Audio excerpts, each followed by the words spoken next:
Video பண்ணுவோம். Bro உங்கள் வீட்டு வாட்டர் டேங்க்கு ஏறி நில்லுங்க ப்ரோ, வாங்க போகலாம். உண்மையான கமெண்ட்டையும் அனுப்பிச்சிடுறேன், பார்த்துக்கோங்க.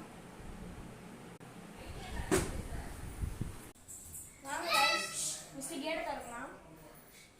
கேட்டை திறந்தாச்சு. என்ன இன்னொரு கேட் இருக்கு. இது வந்து எங்கள் சித்தி வீட்டுக்கு வந்துருக்காங்க ஐஸ். இன்னைக்கு சித்தி வீட்டுக்கு வரணும்னா சரியான வெயில். ஒயிட் கலர் பெயிண்ட் வேறு அடிச்சு வச்சுருக்காங்க, கண்ணை திறக்க முடியல. வாங்க கைஸ் போய் ஏறிடலாம். ஒட்ட வெயில அவங்களுக்காண்டி பண்ணுறோம் கைஸ். என்னமோ தக்காளி நோய் என்னமோ கையில் பரவுது. எனக்கு வந்துருச்சுன்னா அவ்வளோதான். வெயில் அவங்களுக்காண்டி வீடியோ போடுறோம். சப்ஸ்கிரைப் பண்ணிவிட்டு வீடியோ பாருங்கள் கைஸ். இப்போ ஏற போகிறோம். ஏம்மா இந்த சித்தி வீடு டேங்க் ரொம்ப பெருசு கைஸ். இதுக்கு மேலே